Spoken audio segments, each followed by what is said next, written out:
வாழ்வை வாழவே வாழ்வை வாழவே. ராமச்சந்திரன், திருச்சி. கோயில் நிலங்களை மீட்டுள்ளோம் என்று அமைச்சர் சேகர் பாபுவும் முதல்வரும் கூறினார்கள். கோயில் நிலைகளை ஆக்கிரமிப்பு செய்தவர்கள் மீது என்ன நடவடிக்கை எடுக்கப்பட்டுள்ளது என்று தெரிவிக்க வேண்டுகிறேன். இந்த கோயில் நிலங்களை அபகரிக்கிறவங்க யாரும் அரசாங்கத்துக்கு வெளியில் இல்லை, அரசாங்கத்துக்கு உள்ளதான் அவங்களே இருக்காங்க. இப்போ இன்னைக்கு இந்த போதை மருந்து, அது கடத்தல், அது வியாபாரம், அதை பத்தி ஒரு நியூஸ் ஐட்டம் படித்தேன். கம்யூன் மேகசின்ல ரொம்ப அழகா போட்டிருக்காங்க. இதுல இருக்கவங்க பல பேரே திமுக காரங்க தான். அதுபோல குற்றங்களை செய்பவர்களே அரசியல் கட்சியில இருந்து அது மூலமா ஆட்சியில வந்து அமைச்சர்களாகவும் ஆகி எம்எல்ஏ ஆகி அதுக்கப்புறம் ஆக்கிரமிப்பாளர் பேர்ல நடவடிக்கை எடுக்கணும் அப்படிங்கிறது எவ்வளவு ஒரு கஷ்டமான விஷயம்.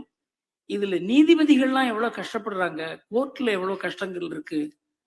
இந்த நிலங்களை எப்படி பாதுகாப்பது அப்படிங்கிறதே கோர்ட்டுக்கு பெரிய தலைவலியாக இருக்கிறது இன்றைக்கு. அதனால திமுக ஆட்சிக்கு வந்த பிறகுதான் தமிழ்நாட்டில் இந்த கேவலம் நடக்கிறதே தவிர இதற்கு முன்னால் அந்த மாதிரி இல்லை. காங்கிரஸ் ஆட்சி காலத்துல நான்லாம் இருந்திருக்கேன், மாணவர் காங்கிரஸ்லயே நான் இருந்திருக்கேன். இந்த மாதிரி எல்லாம் இருந்தது கிடையாது. தெய்வ நம்பிக்கையை அழித்ததுனாலதான் இந்த மாதிரி கோவில் நிலங்கள், கோவில் சொத்துக்கள், கோவில் அதனுடைய தங்கம், வைரம் எல்லாமே அபகரிப்பிடிக்கிறதுக்கு காரணம் அதுதான். இதற்கு முடிவு கட்டுவதற்கு நாம் எல்லாரும் சேர்ந்து முயற்சி பண்ணணும். அது இந்த எலெக்ஷன்ல ஒரு ஆரம்பமாக இருக்கும் என்று நினைக்கிறேன். R Meera. Good evening sir. ED விசிட்னு சொல்லிட்டு நாங்கள் பார்த்துக்கிட்டே இருக்கோம். எவ்ரி நியூஸ்லேயும் நாங்கள் பார்க்குறோம். அதெல்லாம் வந்து அதனால் அதனுடைய அடுத்தது என்னன்னு ஒன்றுமே எங்களுக்கு ஒன்றுமே புரியல.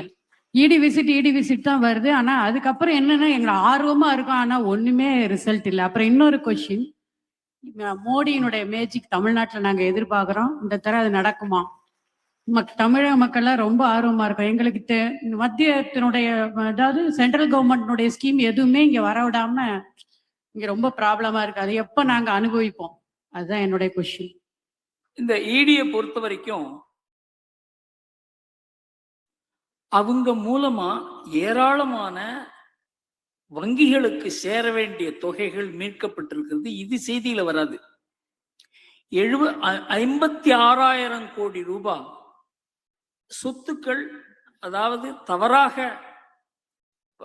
பணமாற்று சட்டத்துக்கு விரோதமா சேர்க்கப்பட்ட சொத்துக்களை கைப்பற்றி இருக்காங்க. வங்கியினுடைய கடன்கள் மீட்கப்பட்டிருக்கிறது. இது பூரா சைலண்டா நடந்து கொண்டிருக்கிறது. ஆனா அவங்க நடவடிக்கையில 4% 5% தான் அரசியல்வாதிகள் சம்பந்தப்பட்டது. அந்த வழக்குகளை தொடர முடியாததுக்கு காரணம் அரசியல்வாதிகள் நியமித்த நீதிபதிகள் இருக்கிறார்கள். அவர்களை தாண்டி அந்த கேஸ் போக மாட்டேங்குது. அது தவிர பல லட்சக்கணக்கான கோடிக்கணக்கான ரூபாய் ஃபீஸ் வாங்கி கொண்டு பெரிய பெரிய வக்கீல்கள் இந்த வழக்கை எப்படியாவது தடுத்து விட வேண்டும் என்று தடுக்கிறார்கள். இதெல்லாம் யதார்த்தமான உண்மை. இதை பேசுவதற்கு பத்திரிகையில கூட துணிவு கிடையாது. காரணம் என்னென்றால் இதனுடைய விளைவுகள் பயங்கரம். இதை நாம துக்குளத்துல வேணா தெளிவாக எடுத்து சொல்லலாமே தவிர மற்ற எந்த பத்திரிகையும் அவ்வளவு விவரமாக சொல்ல போவதில்லை. ஆனா யதார்த்தமான உண்மை, இன்றைக்கு பி சிதம்பரத்தினுடைய முக்கியமான வழக்கு 2015 தடை செய்யப்பட்ட வழக்கு இன்று வரைக்கும் அதுக்கு உயிர் பெறவில்லை. அது காரணம் என்னவென்றால் அவர்களால் நியமிக்கப்பட்ட நீதிபதிகள் தான் இந்த வழக்குகளை கவனிக்கிறார். மோடியே இதை செய்யவில்லை என்றால் இன்னைக்கு மோடி நியமித்திருக்க நீதிபதி என்றைக்கு அவர்களுக்கு அந்த அந்த ஹைகோர்ட்லயோ அந்த சுப்ரீம் கோர்ட்லயோ அவங்களுக்கு ஒரு ஸ்தானம் வருகிறதோ அப்போதுதான் ஒரு மாற்றம் வர முடியுமே தவிர காங்கிரஸால் நியமிக்கப்பட்ட அதிகாரிகள், இதை இன்கம் டேக்ஸ் டிபார்ட்மெண்ட்லயே எடுத்துங்க, அவங்களால் நியமிக்கப்பட்ட அதிகாரிகள், நீதிபதிகள், அவங்களோட தொடர்பு இருக்கு. அதனால வழக்குகள் அவங்களுக்கு சாதகமாக முடிக்கிறது என்று சொல்ல மாட்டேன், தடைபடுகிறது, தாமதமாகிறது. டாக்டர் இளங்கோவன். அனைவருக்கும் வணக்கம். இந்த சென்ட்ரல் கவர்மெண்ட் ஸ்கீம்ஸ் எல்லாம் தமிழ்நாட்டுக்கு வரல அப்படின்னு கவலைப்படுறாங்களே, அது காரணம் என்னன்னாக்கா தமிழ்நாடு அரசு தான் அதுக்கு காரணம். அதனால இந்த அரசை மாத்தனமே தவிர இது எப்படி இந்த ஸ்கீமை கொண்டு வருது அப்படின்னா அரசாங்கத்தை மீறி இந்த ஸ்கீமை கொண்டு வர முடியாது. டாக்டர் இளங்கோவன். அனைவருக்கும் வணக்கம். இளங்கோ from திண்டுக்கல். தமிழகத்தின் பொருளாதார வளர்ச்சி 16%, வெளிநாட்டு முதலீடு 11.6 லட்சம் கோடிகள் என முதலமைச்சரும் நிதி அமைச்சரும் திரும்ப திரும்ப சொல்லி வருகின்றனர். இந்த கேள்வி கேட்டால் நீங்கள் பதில் சொல்லவே மறுக்கிறீர்கள். ஏன், அது உண்மையா? அடுத்த கேள்வி, மாற்றம் ஒன்றே மாறாதது.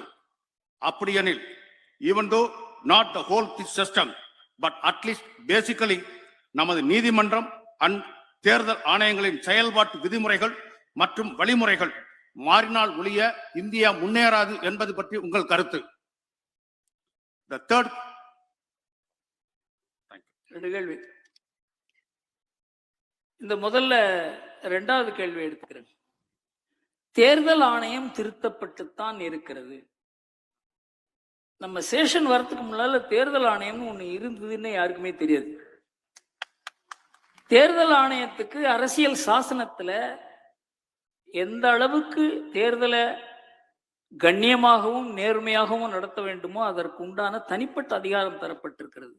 அதாவது தேர்தல் நடக்கிற சமயத்துல தேர்தல் ஆணையம் தான் அரசாங்கமே, எல்லா அதிகாரிகளும் அதற்கு உட்பட்டுத்தான் நடக்க வேண்டும் என்று கூறுகிறது சட்டம். அதை உறுதிப்படுத்தியவர் சேஷன். அதனால தேர்தல் ஆணையம் அதை சரி பண்ண வேண்டும் என்று கூறுவதற்குல சரியில்லை என்று தோன்றுகிறது. காரணம் என்னவென்றால் தேர்தல் ஆணையத்துக்கு அரசியல் எதிர்ப்பு அதிகமாகிக் கொண்டிருக்கிறது. அதுதான் தவறு.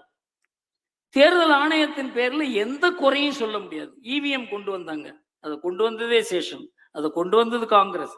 அதற்கு பிறகு இவிஎம்னாலதான் நாங்க தோற்று போகிறோம், அதனாலதான் மோடி வெற்றி பெறுகிறார் என்று ஒரு கட்சி கூறுகிறது, ஒரு தலைவர் கூறுகிறார், அதை பத்திரிகை ஏற்கின்றன, அதை கேள்வி கேட்பதில்லை.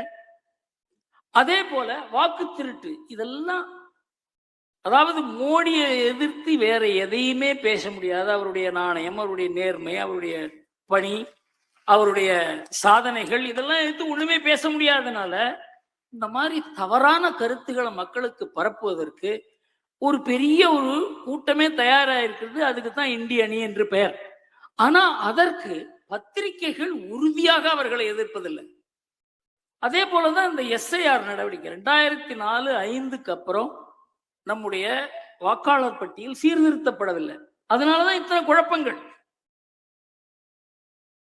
என்ற மாற்றங்களை கொண்டு வருவதனாலதான், இல்லைன்னா அப்ப 20 லட்சம் பேர் 30 லட்சம் பேர் காலமானவர்களுடைய பெயர்கள் இன்றைக்கும் வாக்காளர் பட்டியலில் இருக்குன்னா எந்த அளவுக்கு திருத்தப்படாத வாக்காளர் பட்டியல்கள்.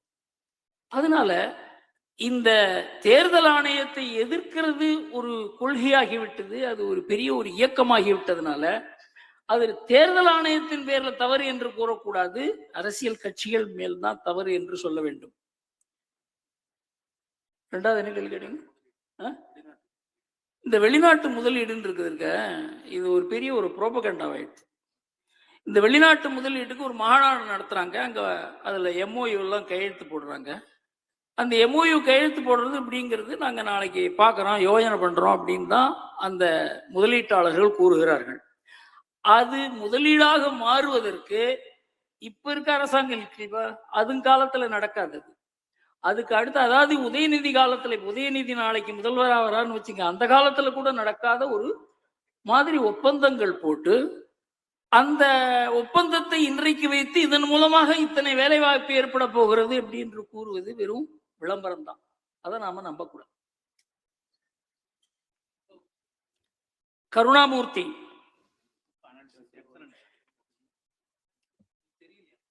கருணாமூர்த்தி, கேவிக்குப்பம், வேலூர். முதலாவது இங்கு வந்திருக்கும் அனைவருக்கும் எனது வணக்கம். குறிப்பாக தர்மேந்திர பிரதான் அவர்களுக்கு நமஸ்தே சார். முதல் கேள்வி, குற்றவாளி யாருன்னு தெரியுது, குற்றம் என்ன சொல்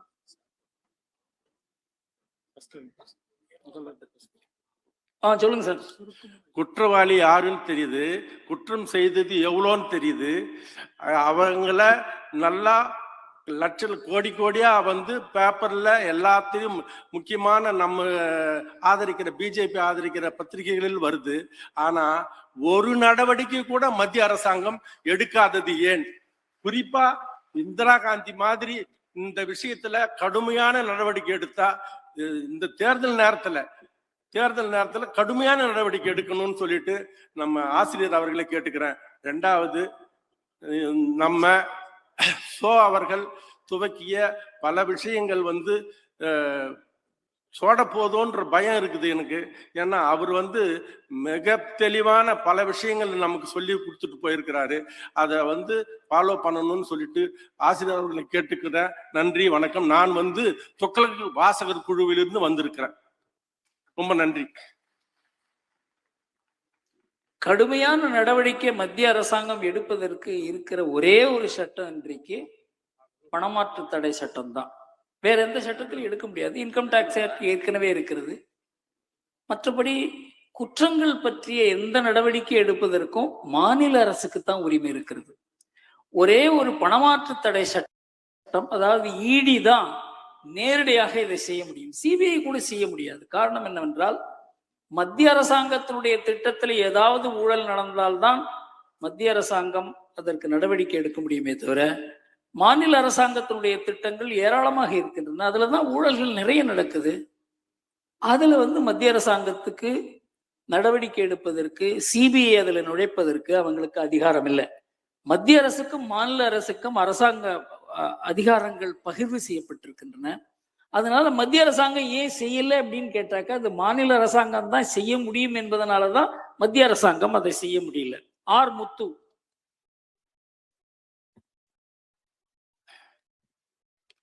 அனைவருக்கும் வணக்கம். எனக்கு இரண்டே கேள்விகள். ஒன்று, இந்த உலகத்தில் ஏதாவது இரண்டு நாடுகளுக்கு இடையே எப்பொழுதாவது சண்டை நடந்து கொண்டே இருக்கிறது. That has become an order of the day now. இதற்கு வேர்ல்டு வாருக்கு இது வித்துவிடும் என்று நினைக்கிறீர்களா? இதற்கு ட்ரம்ப் சூத்திரதாரியாக இருப்பாரா? சைனா, ரஷ்யா அண்ட் இந்தியா எல்லாம் இதற்கு ஒன்று சேருமா? தங்களது பதில் வேண்டும். கேள்வி 2, எப்பொழுதும் நேரமில்லை என்கிறீர்கள். ஆனால் எல்லாவற்றையும் எப்படி நீங்கள் இவ்வளவு அழகாக மேனேஜ் பண்ணுகிறீர்கள்? சோவின் படத்தில் இருந்து 2 வரிகள். எங்கேயாவது மனிதன் இருந்தால் என்னிடம் கூறுங்கள், இருக்கும் அவனும் புனிதன் என்றால் என்னிடம் காட்டுங்கள் என்பார். குருமூர்த்தி சார், நான் உங்களை காட்டுவேன். வணக்கம் சார். இந்த உலகப்போர் வருமா அப்படிங்கிறதுல என்னுடைய கருத்தை கூறுகிறேன். உலகப்போர் வருவதற்கு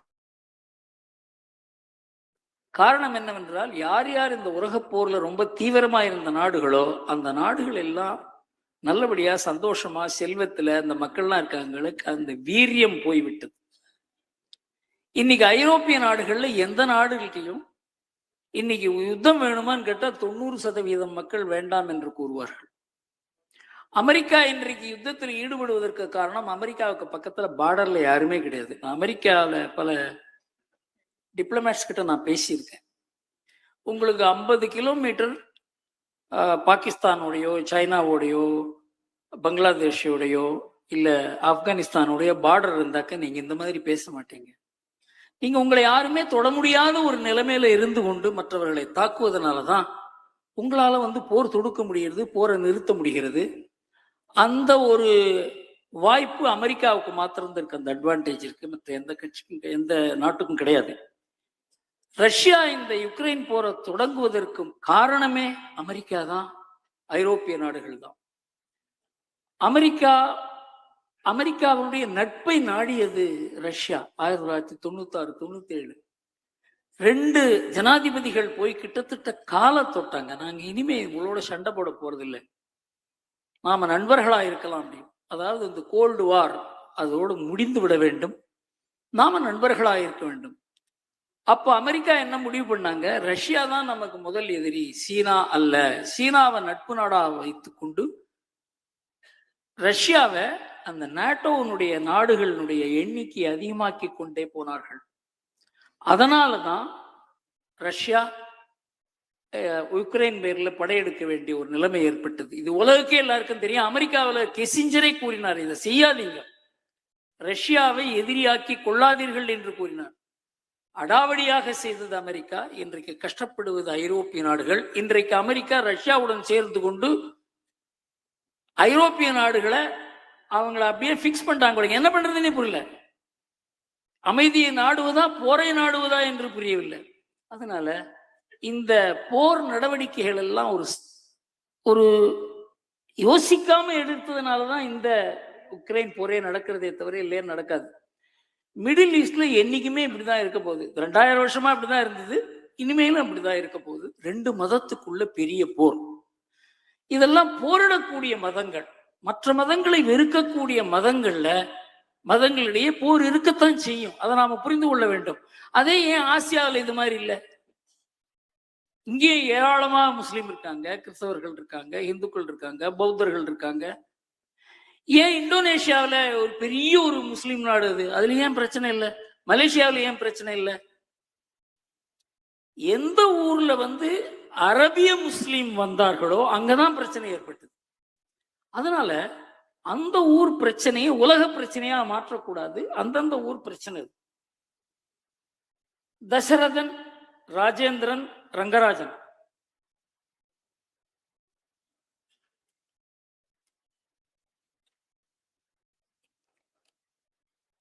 Mohammed Siddique, Jaisingh,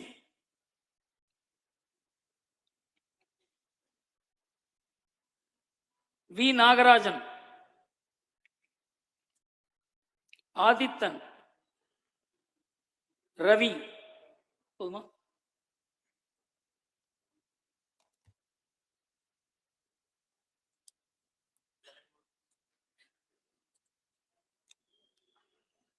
Dasarathan. Yes Dasarathan, Vellakuttai. 2 question sir. AI தொழில்நுட்பம், ஆர்டிபிஷியல் இன்டெலிஜென்ஸ் சொல்றோம். அது இந்தியாவில் எந்த விதமான மாற்றத்தை அல்லது தாக்கத்தை ஏற்படுத்தும், அது பற்றி ஒன்று. அடுத்தது ட்ரிபிள் என்ஜின் சர்க்கார்னு சொல்றோம். யூபியில் நம்ம யோகி ஆதித்யநாத் கவர்மெண்ட் இருக்கு, லோக்கல் பாடி எலெக்ஷன்லயும் யூபி பிஜேபி இருக்கு, மேல சென்ட்ரல் கவர்மெண்ட் சர்க்கார்லயும் பிஜேபி இருக்கு. 3 ஒன்னா இருக்கிறதுனால அந்த மாநிலம் எந்த அளவுக்கு உயர்ந்து இருக்கு, அது பத்தி sir. Thank you very much sir. UP உயர்ந்திருப்பதை பத்தி நாம சொல்ல வேண்டிய அவசியமே இல்லை, நாடே பேசுகிறது இன்றைக்கு. அதற்கு காரணம் நாணயமான முதல்வர், நாணயமான பிரதமர், அது போன்ற நாணயமான தொண்டர்கள். நாணயமான தொண்டர்கள் இல்லைனாக்கா நாணயமான ஆட்சி அமையாது, கட்சி அமையாது. அதனால இது 3 உத்தரப்பிரதேசத்தில் அமைந்திருக்கிறதுனாலதான் ஒரு பெரிய அளவுக்கு ஒரு முன்னேற்றம் தான். யாருமே எதிர்பாராத அளவுக்கு, யோசனையே பண்ண முடியாத அளவுக்கு குற்றத்திலிருந்து அதாவது போலீஸே போக முடியாது, அங்க என்ன வேணா நடக்கும். அதிலிருந்து அங்க புல்டோசரை உபயோகப்படுத்தினார். சுப்ரீம் கோர்ட் கூடாது என்று சொன்னார்கள், எங்களுக்கு வேற வழி இல்லைன்னு சொன்னாருங்க. மனிதர்கள் நுழைய முடியாத இடத்துல புல்டோசர் தான் நுழைய முடியும், போலீஸ் நுழைய முடியாத இடத்துல புல்டோசர் தான் நுழைய முடியும். அது மாதிரி ஒரு திண்மையான ஒரு முதல்வர் அரசாங்கம் நடந்ததுனால, அதற்கு முழு ஆதரவு பிரதமர் தந்ததுனால தான் இந்த பெரிய மாற்றம் 10 ஆண்டுகள் ஏற்பட்டது உத்தரப்பிரதேசத்துல. ராஜேந்திரன், ரங்கராஜன்,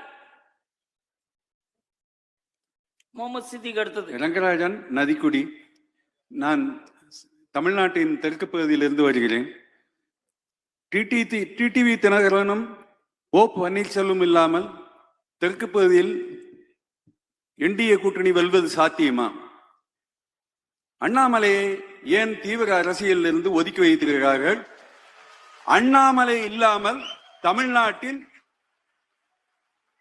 பிஜேபி வளர்வதற்கு சாத்தியங்கள் இல்லை என்று என்னுடைய அனுபவத்தில், என்னுடைய மக்களிடம் சந்திப்பதன் மூலம் நான் அறிந்து கொண்டேன். இதற்கு உங்கள் பதில் என்ன? சார், அண்ணாமலையை பொறுத்தவரையில் அது பாஜகவினுடைய முடிவு.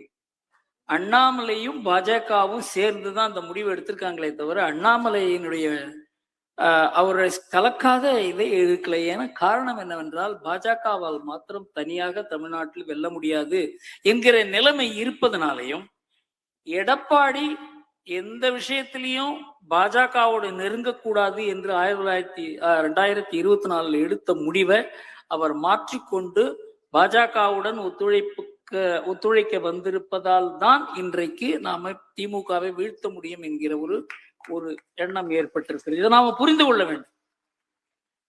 அரசியல்ல யதார்த்தம் என்று ஒன்று இருக்கிறது. எல்லாமே ஐடியலிசம் கிடையாது.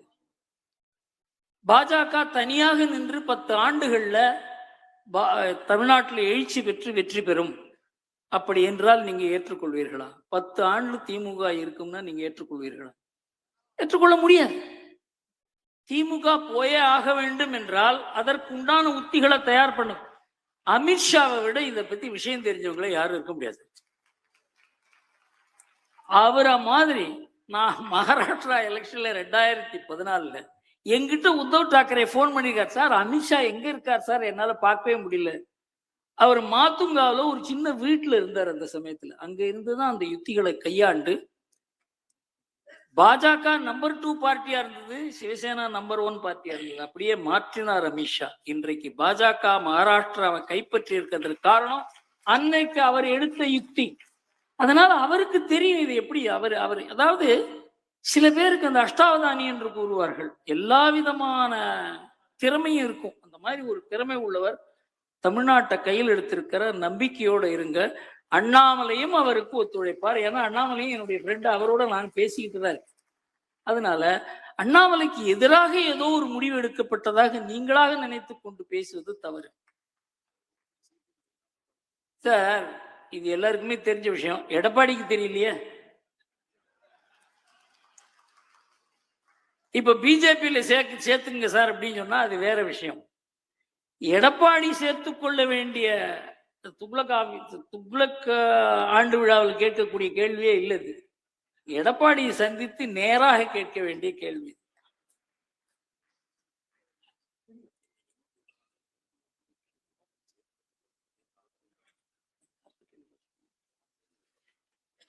இந்த ஆர்டிபிஷியல் இன்டெலிஜென்ஸ் பத்தி ஒரு கேள்வி கேட்டார், மறந்துடுது எனக்கு. இந்த ஆர்டிபிஷியல் இன்டெலிஜென்ஸ் என்ன பண்ணுன்னு யாருக்குமே தெரியாது. இப்போ எலான் மஸ்க் ஒரு ட்வீட் கொடுத்திருந்தார், இந்த ஆர்டிபிஷியல் இன்டெலிஜென்ஸுக்கு அப்புறம் டாக்டருக்கெல்லாம் வேலையே இருக்காது, எல்லாருமே தனக்கு என்ன வியாதிங்கிறத நீங்க கம்ப்யூட்டர்ல போட்டீங்கன்னா அதுவே எல்லாம் பண்ணிடும்.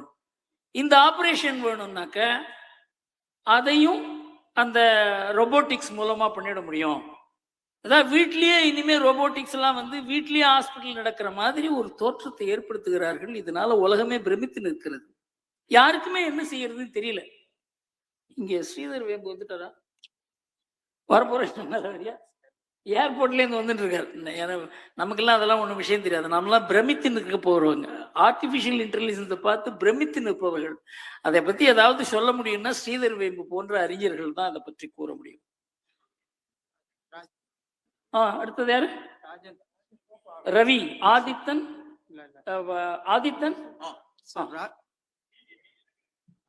அனைவருக்கும் வணக்கம் சார். வர்ற எலெக்ஷன்ல வந்து பிஜேபி ஒரு 35-40 சீட்டு. உங்களுக்கு ஆண்டு விழாவில் கேட்க வேண்டிய கேள்வி இல்லை, இது எடப்பாடி கிட்ட கேட்க வேண்டிய கேள்வின்னு சொன்னேன் சார். வர எலெக்ஷன் வந்து சார் ஆதித்தன் திருச்செந்தூர் சார். வர்ற எலெக்ஷன்ல வந்து பிஜேபி ஒரு 40 சீட்டு, விஜய் கட்சி ஒரு 35-30 சீட்டு, 2 பேருக்குமே ஒரு டெபுட்டி சிஎம் அண்டு ஏடிஎம்கே ஒரு 120-130 சீட்டு. அப்புறம் வந்து விஜயகாந்த் கட்சி சாருக்கு ஒரு 10 சீட்டு, 12 சீட்டு, பாமக ஒரு 12 சீட்டு. இப்படி ஒரு கூட்டணி வச்சா கண்டிப்பா டிஎம்கே வீட்டுக்கு அனுப்பிடலாம்னு எங்களோட எண்ணம். இதுக்கு ஆசிரியர் உங்க தரப்புல நீங்க என்ன முயற்சி பண்ண போறீங்க? அண்டு எலெக்ஷன் முடிகிற வரைக்கும் போது நீங்க வந்து ஒரு பக்கமாவது இந்த திமுக ஏன் வரக்கூடாது அப்படிங்கிறத பத்தி ஒரு பக்கமாவது தூக்குலுக்குள்ள கண்டிப்பா ஒதுக்கி எழுதணும். ஏன்னா நிறைய பேர் படிச்சு தெரிஞ்சுக்கிறாங்க. அண்டு இந்த சார் அப்படிங்கிற வார்த்தைனால எதுக்கு சார் அவங்களுக்கு பயம் வருது? உடன்பிறப்புகளுக்கு புள்ளி வச்ச சாரா இருந்தாலும் சரி, புள்ளி வைக்காத சாரா இருந்தாலும் சரி, என்ன பயம்? வணக்கம். இவர் இன்னும் திமுக வரக்கூடாதுன்றதுக்காக ஒரு பக்கம் எழுதுங்கிறார். பக்கம் பக்கமா இதுதான் சார் எழுதிட்டு இருப்பாங்க.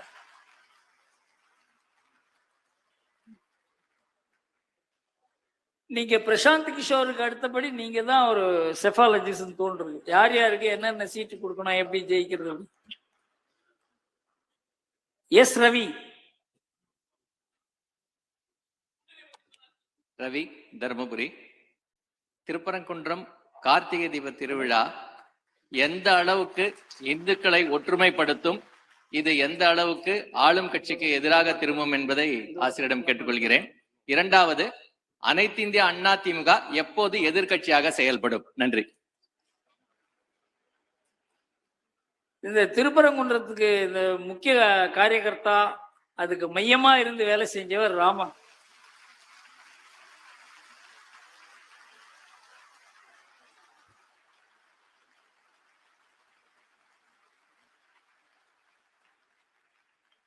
எல்லாரும் திருப்பரங்குன்றம் ராமர் கோவிலா மாறுமான்னு கேட்டாங்க. ராமர் கோவிலா மாறுமான்னு கேட்டவங்க எல்லாம் இருக்காங்க 1980. எதிர்ப்பு எப்போ அதிகமா இருக்கோ அதுக்கு ஆதரவு வரவே செய்யும். இதுதான் அரசியலினுடைய நேதி. அதுவும் அநியாயமான எதிர்ப்பு, தவறான எதிர்ப்பு, அத தவறுன்னு சொன்ன கோர்ட்டையே எதிர்க்கிறது, அதை எடுத்து போரிடுவது, அந்த நீதிபதியை தாறுமாறா பேசுவது. அதுக்கப்புறம் உங்களுக்கு தெரியும் டிவிஷன் பெஞ்ச் என்ன மாதிரி ஒரு ஜட்ஜ்மெண்ட் கொடுத்திருக்காங்கன்னு. இதெல்லாம் ஒரு வெட்கமில்லாத அரசு. இன்றைக்கு அவர்கள் பத்திரிகைகளை கட்டுப்படுத்தி தனக்கு எதிர்ப்பு வேண்டாம், அது தவிர்க்க முடியுமே தவிர மக்களுடைய கருத்து மாற்றத்தை இதன் மூலமாக தடுக்க முடியாது. திருப்பரங்குன்றம் பெரிய ஆபத்தாக அமையும் திமுகவுக்கு என்பதுதான் என்னுடைய கருத்து.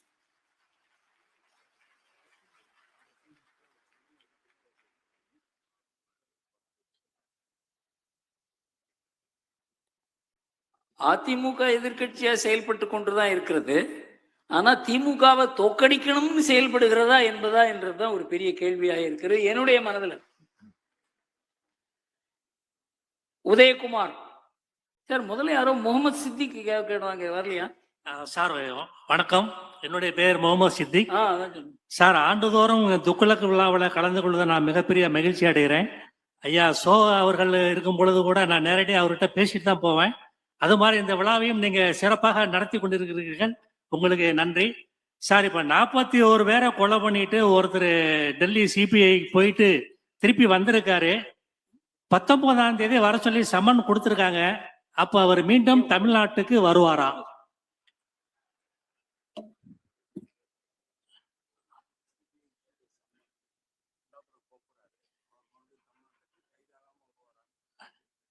விஜய்க்கு வந்து எத்தனை சதவீதம் வாக்குகள் இருக்கு? நன்றி ஐயா. சார், விஜய்க்கு எத்தனை சதவீதம் வாக்கு இருக்கு அப்படின்னு இன்னும் தேர்தலில் முடிவாகல.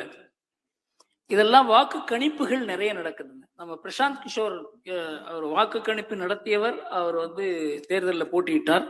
அவருக்கு 20% வாக்கு இருக்கிறது, 25% வாக்கு இருக்கிறது என்று கூறினார்கள். ஆனா கடைசியில என்ன கிடைத்தது உங்களுக்கு எல்லோருக்குமே தெரியும். தேர்தலில் நின்ற பிறகுதான் ஒருத்தருக்கு எந்த அளவுக்கு, அதுவும் புதிய கட்சி, தொண்டர்கள் இல்லாத கட்சி, ஒரு கூட்டம், அதுக்கு தலைமை கிடையாது, அதற்கு ஒரு அதாவது அது இயங்குவதற்கு ஒரு வரைமுறை இல்லை. இந்த மாதிரி ஒரு கட்சிக்கு வந்து இது ஜெயிக்கும், இதுல முதல்வர் வருவார், ஏன்னா இது புரியவே இல்லை. இந்த பத்திரிகையில எப்படி எழுதுறாங்க, ஆய்வாளர்கள் எழுதுறாங்க, மற்ற கட்சிகள்லாம் போய் அவங்கள்ட்ட போய் கை கொடுக்க போறாங்க. அதுவே அவர்களுக்கு மகத்துவமா இருக்கிறதே தவிர என்னை பொறுத்தவரையில் அது ஒரு சீரியஸ் கட்சியாக, ஒரு சீரியஸ் முயற்சியாகவே நான் நினைக்கல.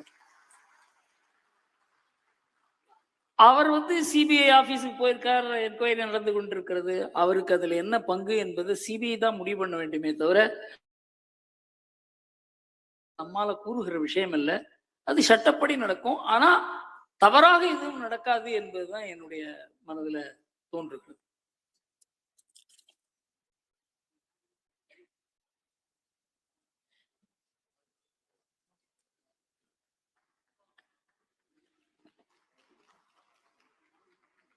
இப்போது நம்மிடையே சிறப்பு விருந்தினர்களாக வந்திருப்பவர்கள் உரை நிகழ்த்துவார்கள். தமிழக சட்டசபை தேர்தல் 2026 என்கிற தலைப்புல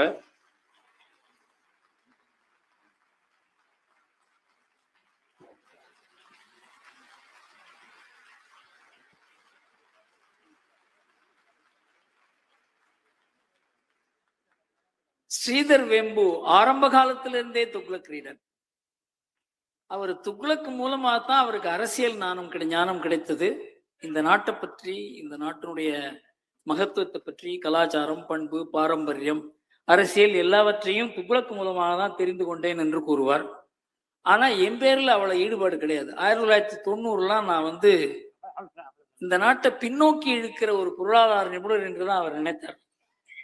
அதுக்கப்புறம் அவர் மனது மாறிதான் சரி இவர் கூறுவதையும் ஏற்க வேண்டும் என்று அப்புறம் என்னுடைய 2010 என்னுடைய நெருங்கி பழக ஆரம்பித்தார். நம்ம நாட்டுக்கே ஒரு முக்கியமான ஒரு நபர்.